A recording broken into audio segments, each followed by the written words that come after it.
Talk to us today about what you got here, Dad.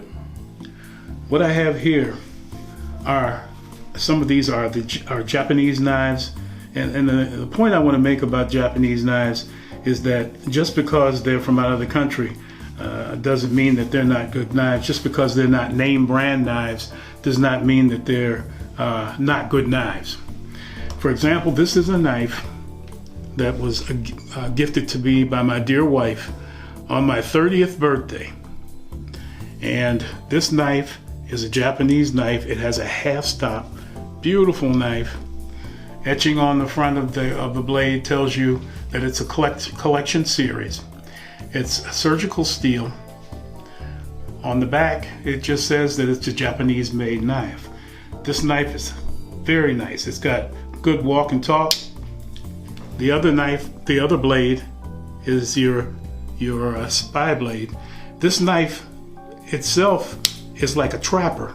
It's sort of a kind of a trapper Barlow knife, but it's a funny make.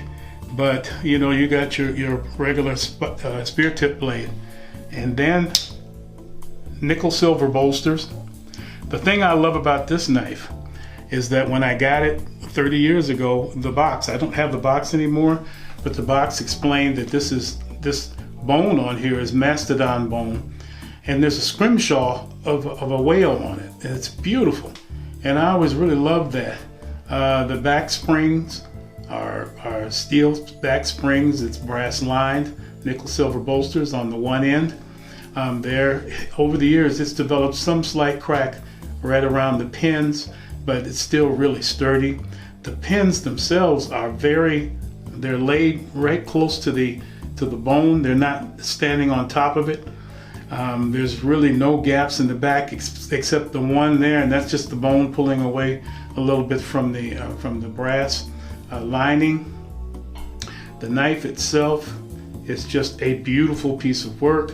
I've never really carried this. I tried to, but I couldn't carry it because I thought it was so beautiful. The knife itself is just a lovely piece, and it sharpens up very well. This is a family heirloom, but I just wanted you to see it to let you know that some of these knives are just, although not name brand knives, are very, very good knives. The next knife is from a company called Edgemark. This is also Japanese made. I got this knife when I was probably around 12, 13 years old. It's a good knife for just working in the yard. It has a large blade on it, and it, to me, was a little scary. There's the name Edgemark etched onto it. It's a stainless steel knife, a Japanese knife. The scales are plastic. It's kind of a rough knife. The pins are not well placed as far as being flush with the scales. It has a brass lining, steel spring. The thing I thought was funny too was how that they have the locking mechanism on here.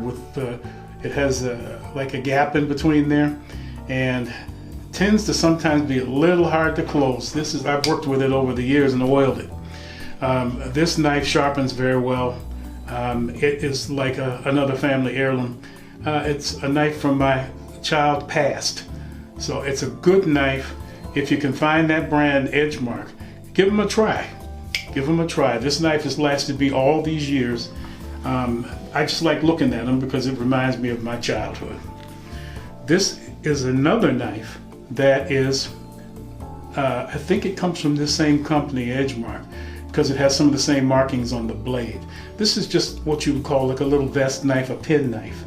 It's got two blades, one small blade and one, a little bit larger blade. These blades are nice for just keeping in your pocket, in your vest pocket. The scales on here is like a tortoiseshell. Well, I don't think this is really real tortoiseshell, but this is what tortoiseshell looks like on some of your more expensive knives. It is got a good clip to it, good walk and talk. It is a slip joint, and you close it, and make sure you don't close it on your finger. And it's just a little nice little knife to carry around. It has no brass lining. It's just a steel spring on the back of it with a couple pieces of metal slapped together and pinned. Again, this is just a real not really expensive knife to carry around to do some of your daily tasks with, opening letters, peeling an apple, whatever you want to do. This next knife I'd like to talk about is a knife from Craftsman, which is what was one of your Sears Roebuck brand knives.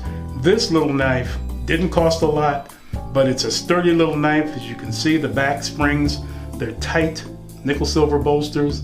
The scales on this are, I think they're like a bone, not bone, but a synthetic bone, brown bone looking material. Very nice little knife. Again, these are just pen knives, a little pocket knife for you to carry around. It's a very, very nice little slip joint. Last but not least in this category is a knife that I think someone just put in their shop and just put it together, made in the USA. This little knife, it doesn't look very pretty, but it has carbon steel. The scales on here are just some form of a synthetic plastic like. The back spring is it's like a steel back spring, and it's not brass lined, it's more of a steel lined. It has a small little pen blade. This steel on here is extremely you're extremely able to well sharpen it just with a stone, and it sharpens up very nicely.